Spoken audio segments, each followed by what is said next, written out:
swear to God, dude, Parliament is so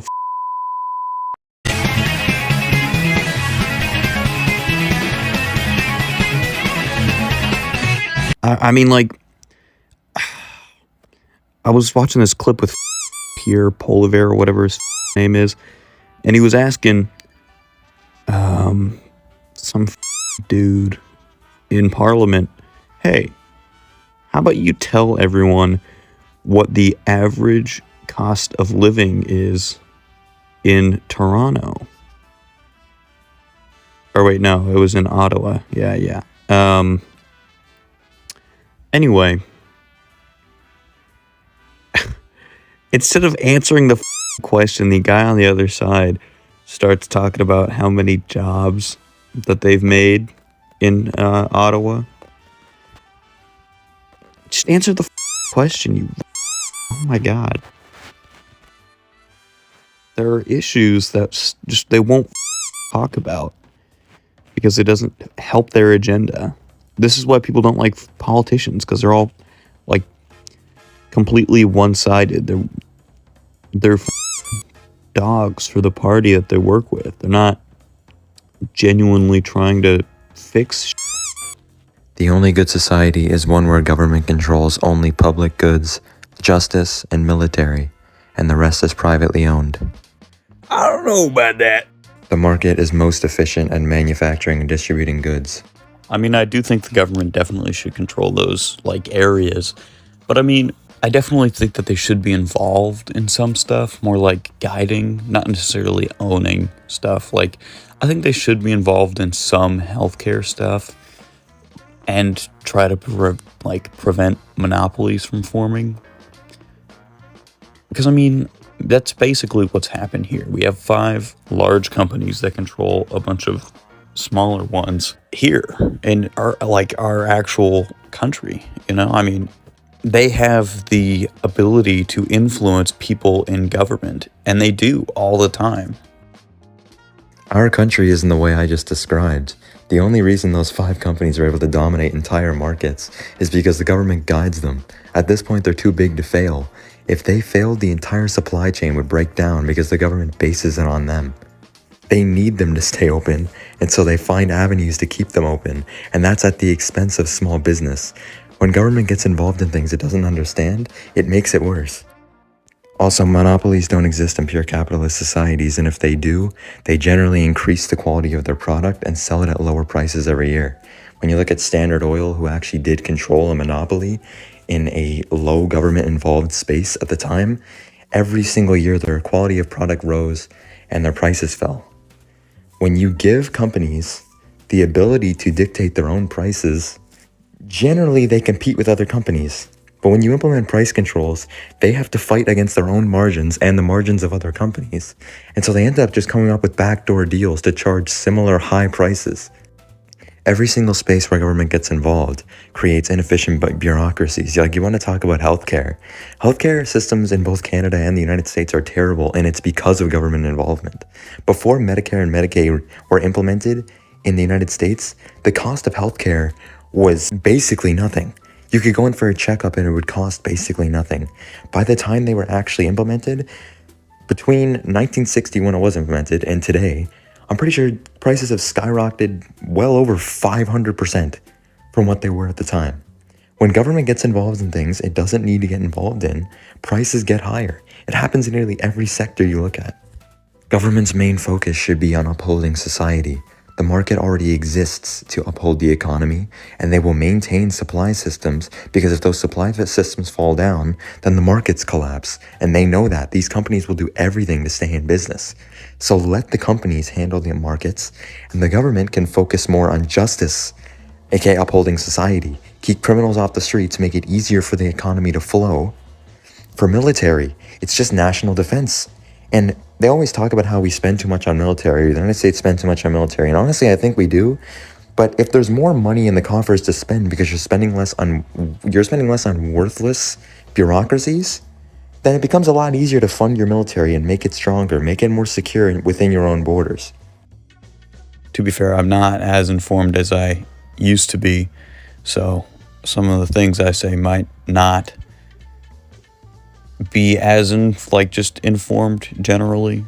That being said, I definitely do think that the companies are the way they are now because they are taken care of by the government. But I mean, the only incentive that the government has to do that is money from the company. I mean, the government subsidizes companies all the time, and it's not because the companies don't want to be subsidized. It's because the government is paid off by companies. I think a realistic scenario is like the companies can blame this financial situation of the country on the government while being influenced by financially and influencing legislators and executive people in the government. So all the blame is not on them. I mean, that being said, that could definitely not be the case, but I mean, that's just a realistic scenario that comes to mind. That being said, I do agree that all of it is kind of at the expense of small businesses. I mean, but I don't understand in a completely unregulated market how small businesses are expected to compete against larger, better funded, and more well-managed companies, you know? I mean, if you go into a small town and you've got McDonald's, Burger King, and then like 99 other slightly worse hometown businesses, unless you're making an active effort to go and support small businesses and you're just basing what you're getting off of what you already know and what you already know is going to be fine, you're probably going to go to either McDonald's or Burger King or whatever. That being said, I do think a lot of the things that the government involves themselves in is unnecessary and kind of deteriorates whatever it's involving itself in, you know? I mean, for example, marriage. I mean, I think there should just be, if you're 18 or older, you can marry whoever you want so long as they're 18 or older, you know, as long as they're an actual human person and not like a dog or something. And I think that should be it, you know? I don't understand why the government needs to be involved in all that, other than, I mean, like, if someone's poor and they have lots of children and they're married and they're trying to start a family, I understand if the government is trying to help those people succeed. I think the government can help people in that situation, like just with financial inability to function.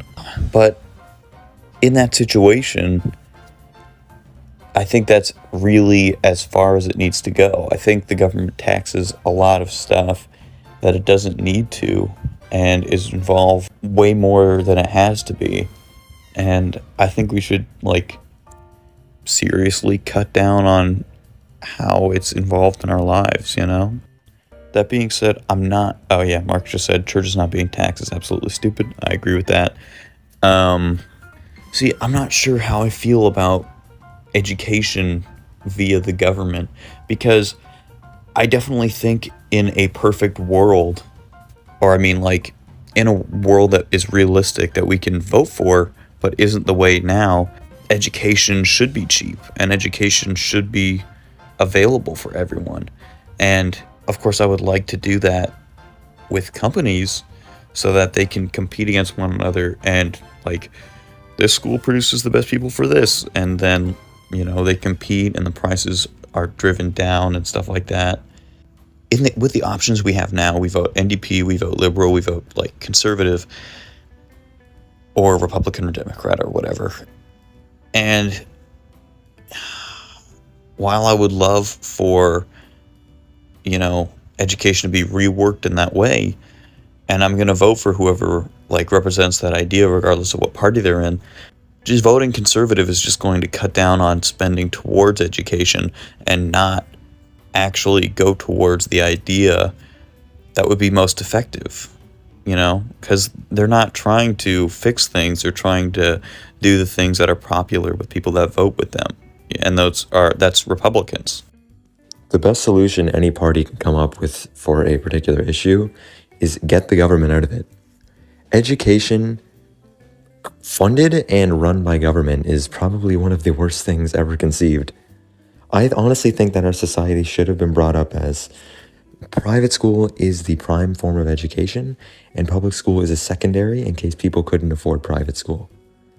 Because honestly, the government uses public education so much to trick people into doing things all the time.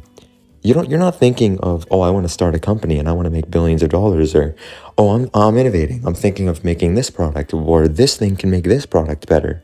This thing could make this industry better. They teach you to get jobs. That's what they teach you to do. They teach you to just be a cog in the system. They don't teach you how to get better or make money or improve things. They teach you to do things that will benefit the government itself and not your own individual. I agree with that part. I mean, public school, I would definitely rather public school be a fallback option or not exist, so that, like, perfect scenario, or just good scenario that I think is somewhat realistic. Public school, has funding and is a fallback, but I think the main, I feel like if public school is there and exists, people are going to not spend money on private school and just go to public school if it's an option to. But I do think it's best if private school is the main area for education. Yeah, but there's no point in paying to influence the government if the government is too small to do anything. That's what I'm saying. Remove the government completely from these companies, and they will have no one to pay off.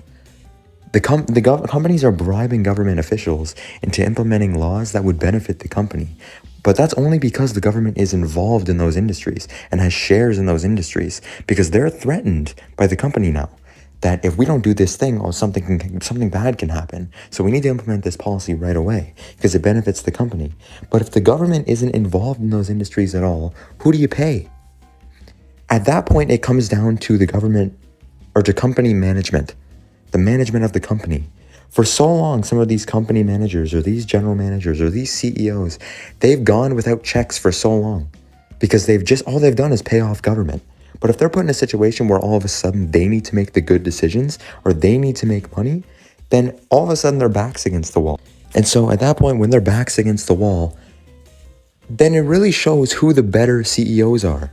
When the government can't do anything, when they can no longer be bailed out by bribing an official to pass a law.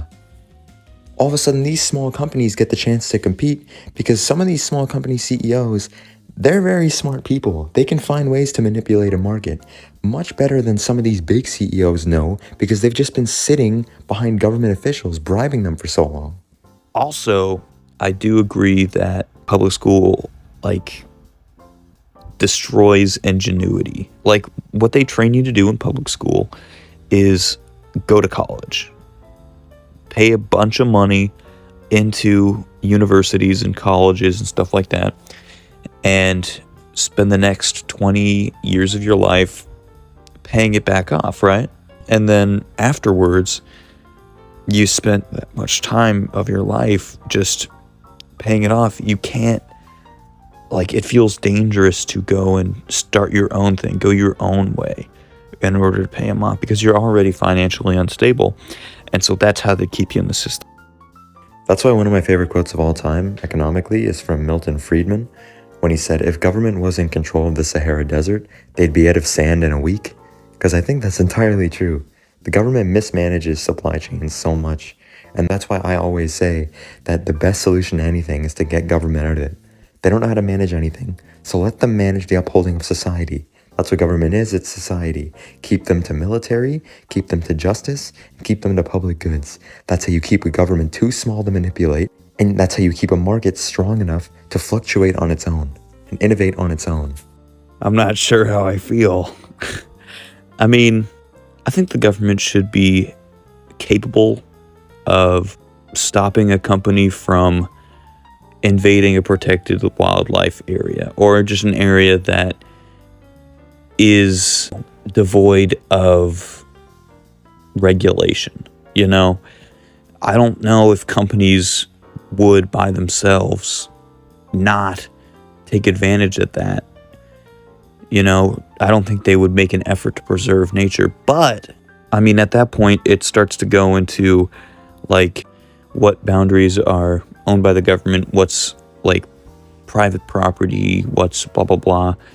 Because I mean, companies will try and push what they can do. Like, oh, you have oil a mile under your house, we're gonna deteriorate the structural stability of your property, and we're gonna mine from our property diagonally underground under your property because there's oil under there and technically you don't own it.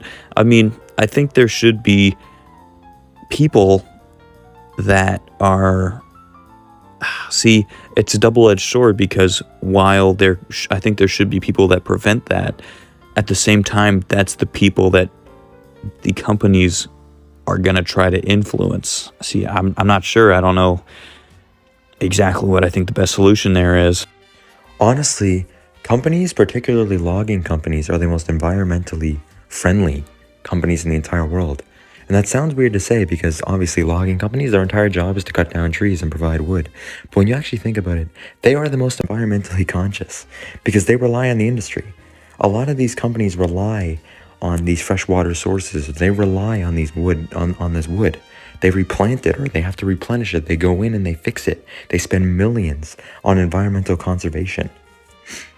Like in the United States, there are more trees in the United States today than there were 100 years ago. And that is entirely because logging companies will cut down trees and they will replant more. They ensure that their supply never runs out by replanting. Companies are nothing but an environmental scapegoat for government. Government is the worst at maintaining environment. You know who else relies on this wood? I mean, I think logging companies definitely make an effort to like conserve all like logs and wood and stuff like that. But I mean, I don't think oil companies are the same with that, because while you can regrow trees and stuff, oil is not going to replenish itself, you know? I mean, their product is completely and totally I was going to say expendable, but that's not the right word. I mean, once you use it, it's gone, you know? I mean, so at some point, we're not going to have any more. And that's the reason why the United States continues to buy oil from places like Venezuela and people like places in the Middle East, you know, even though they have tons and tons of oil in their own country. I mean, they use some of that, but I mean, the only incentive they have to buy oil from other countries is so that later, when they all run out, the United States is the only one with it left. I mean, we've seen plenty of oil companies completely disregard people's private property. And I think there needs to be preventative measures from that. And I mean, that's like justice and legislation for justice and stuff like that. But I mean, the thing is, that's who the companies will influence, you know? Another example of environmental conservation by companies is bees. People say bees are going extinct, they're endangered. Yes, they are endangered, but their population, as of the last few decades, has actually been fluctuating between stable and growing.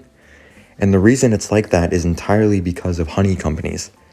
If the bees go extinct, honey companies no longer have a source to honey. They no longer have a source to the product they're selling.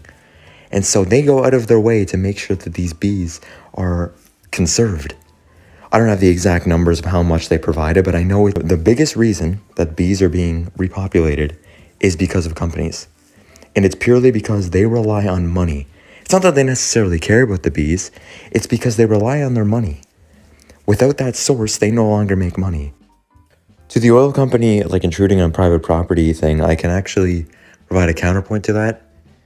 Whenever this kind of thing happens where oil companies need to go in and they actually need to drill oil, what they always first do is they go to these people and they offer them money for their land. They'll offer them a few $1 million for their land. Some people will say yes. Some people obviously say no because they've been living there forever. But the companies are not legally allowed to just kick you off of your land without paying you. They're not legally allowed. And so what the companies do, because government's too big and they're easily corrupted, they go to the government and they pay the government to force these people off their land. Because obviously for the interest of oil, for the interest of taxpayer dollars, they force these people off the land. The only reason these oil companies are able to force people off their own private property is because of government involvement. And that's just another reason why government sucks. Bro, I like listening back to my messages because when I start speaking in a high-pitched voice when I'm saying a point or something, I tend to repeat the same message in a high-toned voice. So I sound like the Joker when I start making points, honestly. Batman, let me tell you, the government and lumber companies, Batman, you don't understand, Batman. The lumber companies are good for the environment. You see, when the government mixes with companies, see, society really does not benefit from that. You see, I don't like when companies can sway the government. That's why this mix of government and companies is a bad thing, you see.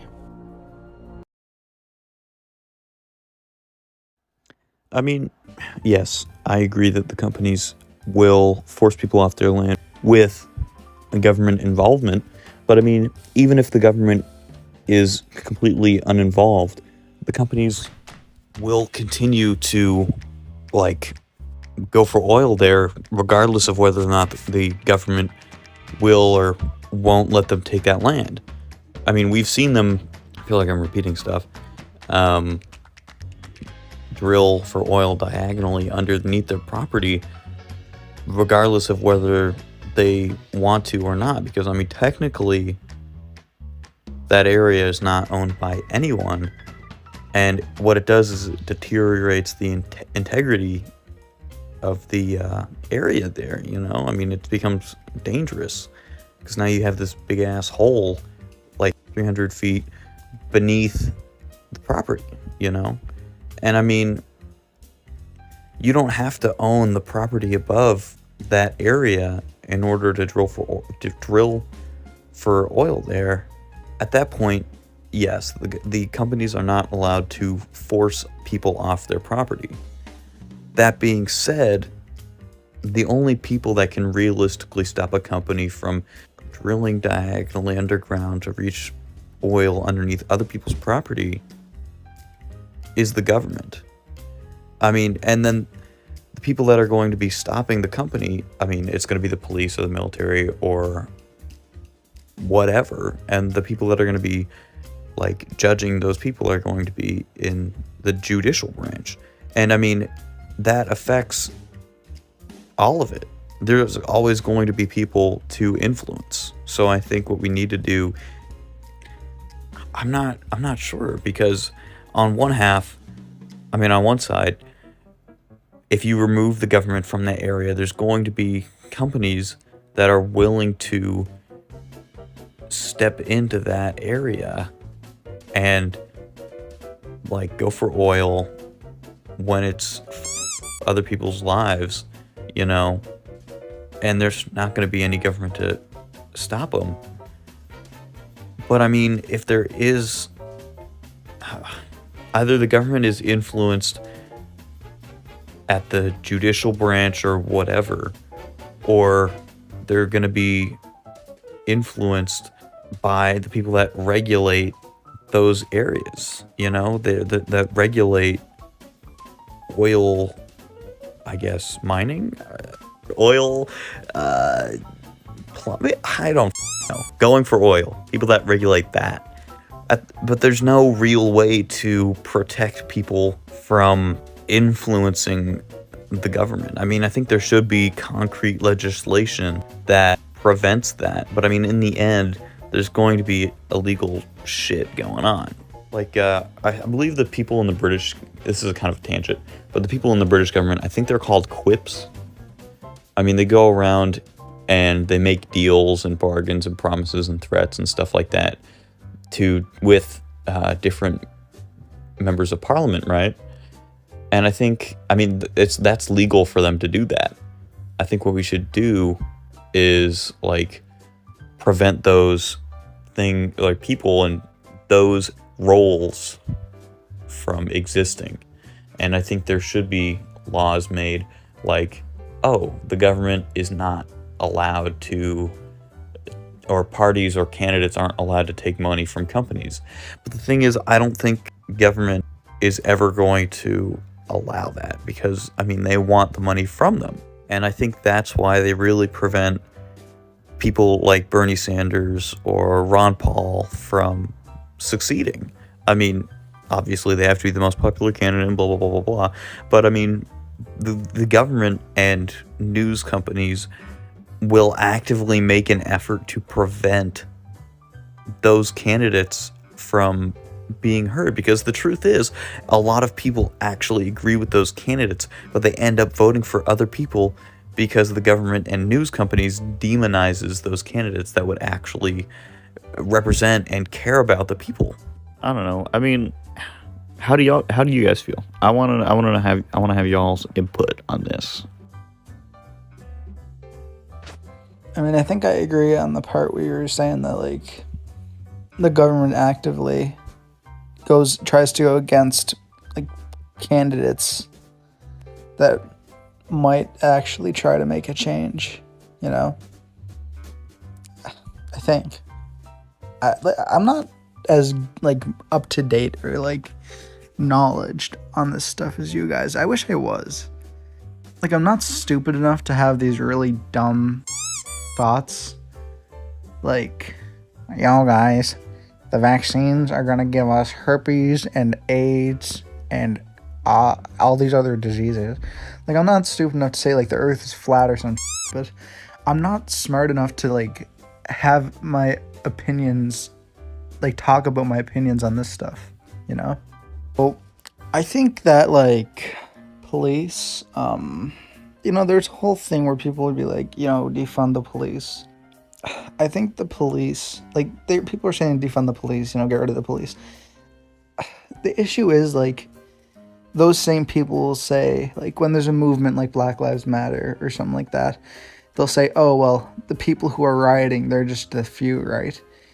Like, here's the thing. If we defunded the police and, like, got rid of them, those people would be much louder. Like, those people would be the ones causing the issues with that. And, you know, I want them to, like, abolish the police just so we can see how it works out. Just to show them, you know? I mean, I think a lot of people that say defund the police are just saying that the police have too much money and so they've gotten careless. But I mean, I don't think we should defund the police. I think what we should be doing is vetting and making sure that the people that are actually police officers are not psychopath maniacs, you know? I don't think defunding them is going to fix anything. If anything, it's just going to make them angrier. What we need to do is get the people that are brutal and evil out of the police, you know? I mean, thankfully, there are some good police officers that will report other police officers to, like, their head officer and try and get them fired. But I mean, so many of the people that are in the police are not educated about law. They're not educated on, like, proper precaution. And they're way too violent. I mean, they're racist. And I mean, the truth is, they're not doing their job. And I think we should be making an effort towards fixing that, you know? You know what the government does with our tax money? It taxes other people. And you know what they do with that tax money? It taxes other people. It's just like an endless cycle of taxidermy, man. What y'all talking about? Cheese nibs, baby.